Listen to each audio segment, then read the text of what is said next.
Before now, there's been a powerful notion. Its wings were stronger than a bald eagle's flying at will, unchecked. It felt like it died, like it faded away into the shadows, but then the recent Israel-Iran conflict happened. It was like the prince who kissed Snow White, resurrecting her, bringing this powerful yet deeply flawed idea back from the dead. If my village chief's grandfather were to resurrect today, he would look at the conflict and almost immediately conclude it was conceived purely out of religious disagreements. And who could blame him? Some Christians made it appear so, quoting and brandishing statements they have zero knowledge about.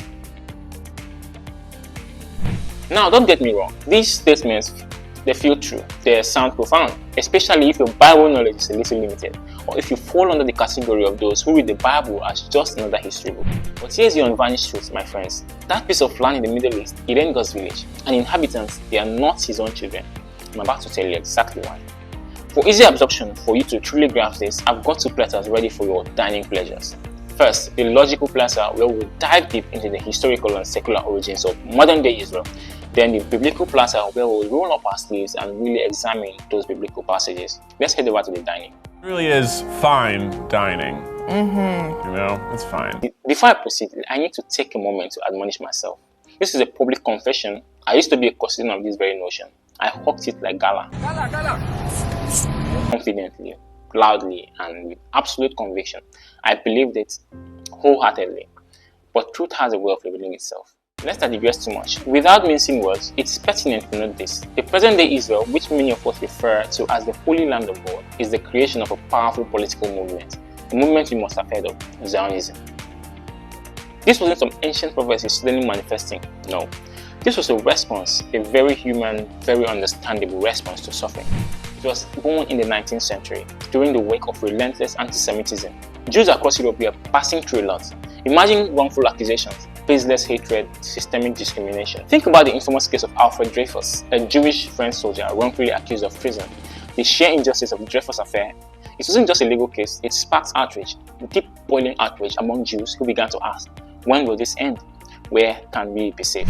It was from this crucible of persecution that an idea began to promote itself. An idea of returning to their homeland, a place where they could live amongst themselves where no one would come to exercise any form of anti-Semitism on them. A notable figure, a true visionary who championed this movement was Theodor Herzl. He was a Jewish journalist and political activist from Austria. Herzl believed with every fiber of his being that the Jewish population would be effectively zeroed out if they didn't have a nation of their own. It was in that desperate period that he published a profound pamphlet called Der Judenstaat. This wasn't a religious text. This was a political manifesto, a publication that called for the recognition and the creation of a Jewish homeland in the area then known as Palestine. The movement for the creation of a Jewish nation started in the 19th century, a fervent hope in the hearts of many, but it was in the 20th century that this spark truly grew into a flame. The decisive moment arrived in 1917. This was when the British Foreign Secretary Arthur Balfour penned a letter addressed to Baron Russia. This letter conveyed the official support of the British government in establishing a Jewish national home in Palestine. This letter, which became universally known as the Balfour Declaration, was a game changer. Think about that. Not a biblical decree, not a divine revelation, a political declaration from a global power. And this wasn't just a casual promise. This letter was eventually incorporated as part of a task or a mandate handed over to the British government by the fledgling League of Nations. The mission was to see to the facilitation of this objective, the creation of a Jewish nation in Palestine. Remember, at this point, this movement was still just a flame, but then an unspeakable horror occurred. An event so cataclysmic, so devastating, that metamorphosed this flame into an unstoppable wildfire. I'm talking, of course, about the Holocaust. The systematic annihilation of over 5.9 million Jews, an unimaginable act of evil that forever scarred humanity. In that time of inconceivable persecution, thousands upon thousands of European Jews fleeing for their very lives arrived in Palestine. They arrived seeking refuge, a safe place, a chance to survive. Now you might be wondering, why would the Palestinians who were already living there open their arms to welcome these fleeing Jews from Europe? Well, the answer is simple, and it loops back to our historical thread. Palestine was still under the control of the British government. Remember the Balfour Declaration task? The British mandate was still in effect. So the influx wasn't necessarily solely due to Palestinian benevolence, but also facilitated by a colonial power, the British government's occupation of Palestine. And then the pivotal date, a date that changed the landscape of the Middle East forever, May 14, 1948. On this day, the control of the British government over Palestine officially came to an end. And that very same day, the modern state of Israel was officially declared an independent nation. Following this declaration, hundreds of thousands, if not millions of Jews from Europe, North Africa, and other parts of the Middle East poured into this newly declared nation. They occupied it, and they continue to occupy it to this day. It's a crucial pattern to note here. I don't know if you noticed. Aside from the systematic genociding of Palestinian land, one major thing to note is that the very identity of who an Israeli was began to shift dramatically from what it was in the Old Testament from the beginning, often thought of as direct descendants of Jacob, transformed into what we have today. Jews can be traced to multiple diverse origins. We have the Sephardic Jews, whose origins trace back to the Iberian Peninsula of Spain and Portugal, the Ashkenazi Jews of Eastern Europe, the Mizrahi Jews from various parts of the Middle East and North Africa. With these evidential notes of mass migration from Europe, North Africa and other parts of the Middle East into Palestine in the mid-20th century, it is safe to say that the occupying Jews are primarily beneficiaries of a potent political influence, and yes, Palestinian benevolence during this initial wave of immigration.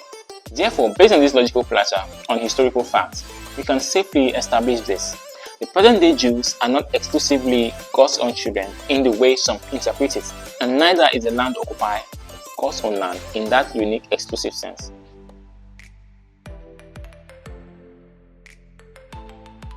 Now let's delve into the biblical platter. But before you proceed, let me share with you how I see the Bible, especially the Old Testament. One very thing that many Christians, many believers simply do not understand is this. The Old Testament is only but a mirror of the New Testament. Just as the description on your shirt is inverted whenever you stand before a mirror, so it is with the Old Testament. It is not a book you should take as you read, literally, word for word, or without context. You need to evaluate it with the New Testament for proper understanding. That is why it's called the Book of the Prophets. It's a prophecy that needs interpretation sometimes. The idea that the Israelis are exclusively God's own children begins for many with Abraham's encounter with God, as recorded in the Bible. In Genesis chapter 12, verses 1 through 3, God makes a promise to Abraham. I will make you a great nation, and I will bless those who bless you. This promise, often cited as the bedrock, was further stretched in chapter 17 of Genesis. But here's the often overlooked detail. Chapter 17 of Genesis shows that the promise was conditional. It wasn't just going to be a free gift or a blank check. It was conditional on the basis that the descendants, the Israelites, must follow God's law. It wasn't just about lineage, it was about obedience. Deuteronomy 7 verse 6 calls Israel a holy people to the Lord, chosen to obey His commandments. But then, dramatically, Deuteronomy 28 warns that disobedience or breaking that covenant would lead to exile and the loss of the land. And did this happen? Absolutely, multiple times. The Babylonian exile in 586 BCE, the Roman exile in 70 CE. The people were scattered, the land was lost because the condition was broken. Believers established from the Old Testament that the requirements to be called a chosen people or a child of God was not tied solely to lineage, to whose loins you sprang from, but fundamentally to faithfulness, to keeping the covenant. What about the land itself? The supposed holy land.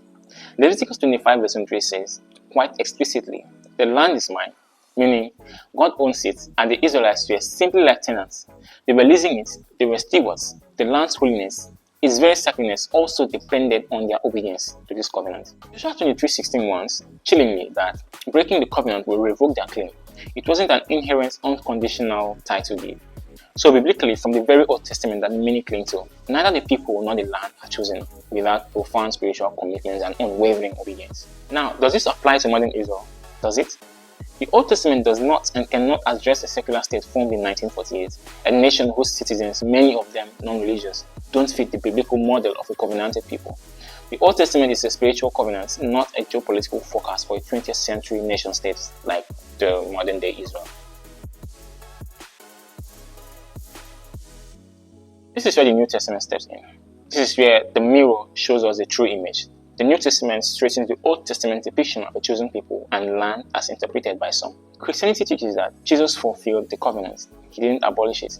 He completed it. He made God's promise, that blessing, that relationship available to all, not just one nation, not just one lineage. Galatians 3 verse 28-29 says, with breathtaking clarity, there is neither Jew nor Gentile, for you are all one in Christ Jesus. If you belong to Christ, then you are Abraham's seed. This isn't about bloodline anymore. This means believers, regardless of ethnicity, regardless of where they were born, regardless of their cultural background, inherit this promise. This verse fundamentally shifted the dynamic from natural birthright to faith-based inheritance. To add to it, Romans 2 verse 28-29 drives the point home even further. A person is not a Jew, he is one only outwardly, but inwardly.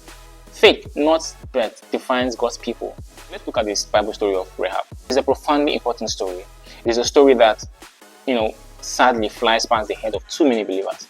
It is significant because it symbolizes one of the core tenets, one of the central missions of Christ, adoption. Like I said earlier, the qualification one needed to be called an Israelite or a child of God in the Old Testament was simple and narrow. You had to come from Jacob's loins. But this story of Rahab, which is a beautiful typology showing Christ's adoption of all believers into his sonship, changed that dynamic irrevocably. Rahab was not a Jew, she was a prostitute living in Jericho. Based on the system then, based on the laws and traditions, she was as far from qualified to be called a Jew as one could get, an outsider, a sinner. But because of a simple, profound act of faith, believing in the God of the Israelites, she was pardoned. She was not just pardoned, she was adopted into the family. Not just that, she married a Jewish man, and today, outstandingly, she is part of the very genealogy of Christ. Going further, the New Testament tells us that holiness is not found in geography, but in faith. This means that Israel is the land of God's statements that have owned the areas for some time now. They are nothing but the concoction of well-intentioned ignorance. John 4:21 says so powerfully. A time is coming when you will worship the Father neither on this mountain nor on Jerusalem. It tells us that God is not fixed at a particular location like Jerusalem. He is not confined to a single mountain or a single plot of land. His presence is now universal. His worship is spiritual, not geographical.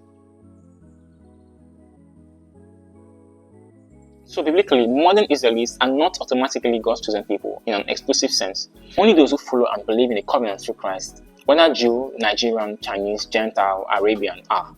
The land too loses its unique exclusive status in the New Testament.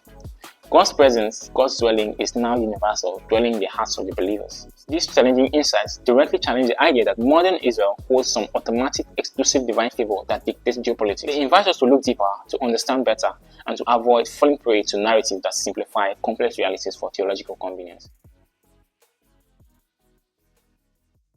Israel-Iran conflict is a complex geopolitical struggle. It involves historical grievances, political power plays, resource control, regional influence, and a myriad of factors that have nothing to do with whether a specific piece of land is holier than another or if one group of people is inherently more chosen by God than another. To reduce it to a simple religious conflict, especially based on a limited and often misinformed interpretation of biblical texts, does a disservice to the historical complexities and suffering of all involved. Understanding the logical, historical underpinnings allows us to see how modern Israel came to be. Understanding the biblical shift from a narrow lineage-based covenant to a broad faith-based covenant through Christ allows us to truly grasp the nature of God's people and God's kingdom today. And we have come to the end of this video, and please, I would love to hear your thoughts in the comments, and please like, share, and subscribe. Thank you.